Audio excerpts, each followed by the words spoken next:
malipay po nga Domingo, ha iyong tanan, mga kabugtuan ko dila kan Kristo. Adi na po kita, ito ang ikaduha nga Domingo, ang Pasko, ang panahon, ang pagkabanhaw. Ang tinatawag naman iniyan ang nga Domingo, nga Divine Mercy Sunday. Itong Divine Mercy, nagsusumat aton, nga itong Diyos, diri lahiya Diyos, kundi Diyos mapuno hin kaluoy, ngan Diyos mapuno hin pagigugma haaton. Itong piyesta, itong Divine Mercy, dinimbitar kita nga tanan, pamalandong, hintulo nga importante nga butang, iton aton pagtuo. Siyahan, a God who is merciful, maluluyon nga Diyos. Dili itong Biblia, may mga verses nga nasa ring. God is a God of justice and a God of mercy. Pero in my own personal reflection, madanay, mas nananaig iton kaluoy, mercy hiton Diyos, kaysa hiton iya, justisya. Say for example, didahiton Biblia, didahiton Old Testament, ang pakasala ni Raadan niya ni Eva, imbis nga igahatag ang Diyos kung ano ang deserve ang ira pakasala, naluoy ang Diyos. Ginalagaan pahirahan Diyos. In fact, ang Diyos pa ang naghatag nga naghimo ay haira hinpanapton. Naluoy ang Diyos.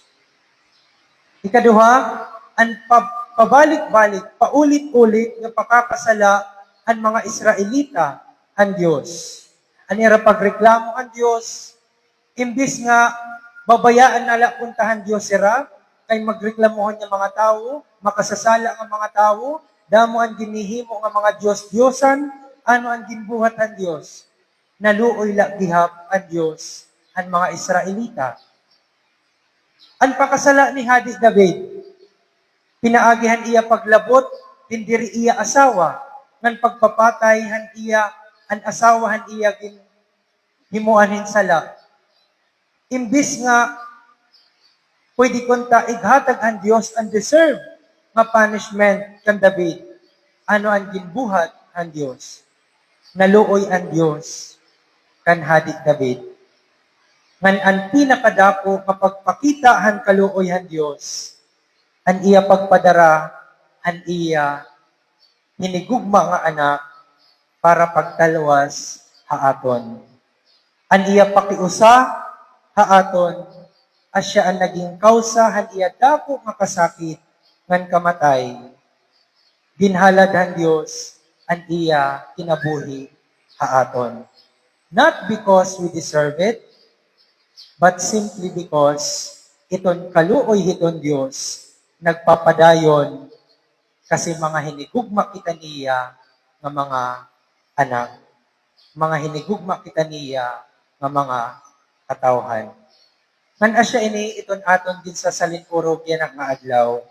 Iton siyahan na aton niya imbitasyon, yan na iton fiesta, iton divine mercy, is to be grateful and to celebrate the mercy of God nga iya ginpakita haaton nga tanan. Pagpasalamat kita nga may Dios nga haluyuhiton aton ka mga magluya nga mga tawo, haluyuhiton aton kadiri mga perpekto, haluyuhiton aton paulit-ulit nga pakakasalahiton Dios. Nagruruhaduha kita haiya, nagrereklamo kita haiya, nagtratraidor kita haiya. Hindi diwara naton iya, haluyuhin ni iton Diyos, nagpapadayon, nga maluluyon, nga napasaylo, haaton. Again, gratitude. Paging mapasinalamaton iton Diyos.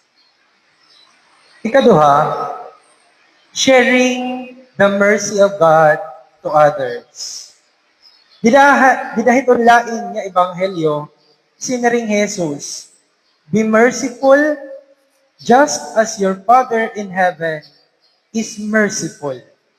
Kariyag signon, giniimbitar kita ni Jesus, nga aton igpaangbit ini nga kaluoy, nga aton na eksperyensyahan iton Dios, ha iba nga mga tawo, labi na iton mga tawo nga nagkikinahanglan. Kay iton ungod nga kaluoy, diri lahiya natubtob, iton aton pag-abat, diri lahiya mere feelings. Iton ungod nga kaluoy is an active love, not a passive love. An active love. Nakikita o nagmamanifest di dahil iton aton pagmamalasakit iton iba nga mga tao. Labi na iton mga nagkikinahanglan. Salit, makuriton tao nga nasaring naluluoy ako haiya. Pero tubtubla iton dida. Tubtubla feelings. Tubtubla yakan. Naluluoy ako haiya. Itong tunay nga nahigugma, permi may imbitasyon nga buhat. Itong tunay nga pagkamaluluyon nga tao, permiton may daupod nga pagmamalasakit nga iton iba nga mga tao. Siguro, iton ikaduha nga imbitasyon ha aton, usa hiton mga pamaagi para makapagpaangbit kita hiton kaluoy hiton Dios sa ibang nga tao, amo iton pagbuhat iton mga corporal works of mercy. Ano ini nga mga corporal works of mercy? Tagihin pagkaon, iton mga ginugutom. Tagihin panapton, iton waray ginsusulot. Paimna, iton mga inuuhaw. Bisitaha, iton mga magsakit. Bisitaha, iton aadto ang mga prisuhan. And so on and so forth. Asya ini, ang nahinabo, didahan aton siyahan nga pagbasa. Ang mga early Christians, ang iragin bubuhat, nasa rin didahan siyahan nga pagbasa, nagkakauro sa hira, nagigiaro ang bitay in mga butang, ginbabaligya ang mga hiagi, ngan ginbabahin-bahin nira ang kwarta, sumala han panginahanglan, ang kada usa. Nagiaro ang bitay.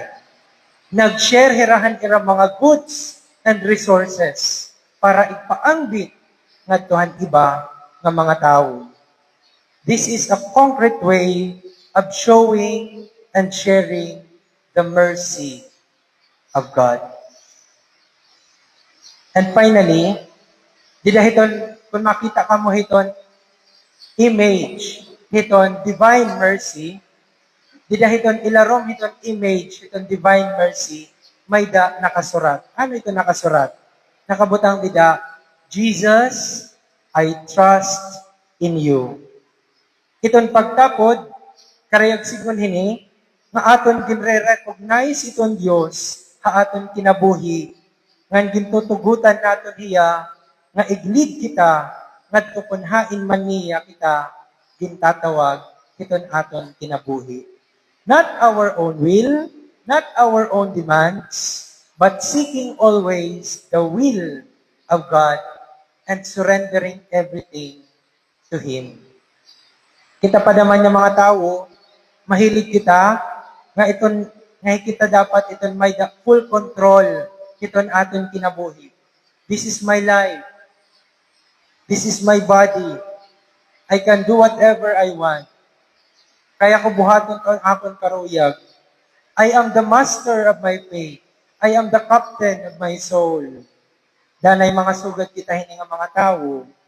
Itong mensahe ha aton, itong divine mercy is to put our trust in God. Not to put our trust in worldly things, in fleeting things, in superficial things. Sometimes, we just need to let go and let God control our lives. Kabugtuan, tulo nga importante nga butang, iton aton pagsaurog yan na hini nga piyesta, iton Divine Mercy Sunday. Pagpasalamat, iton kamaluluyon yan pagigugma ha aton iton Dios. Pagpaangbit hini nga kaluoy ngadto iton iba nga mga tawo ngan pagbutang iton aton pagtapod ngadto iton Dios. Yan na, ang aton pagsalinuro, iton aton divine mercy. Iton divine mercy Sunday, we always say, Jesus, King of mercy, I trust in you. Jesus, King of mercy, we trust in you. Amen.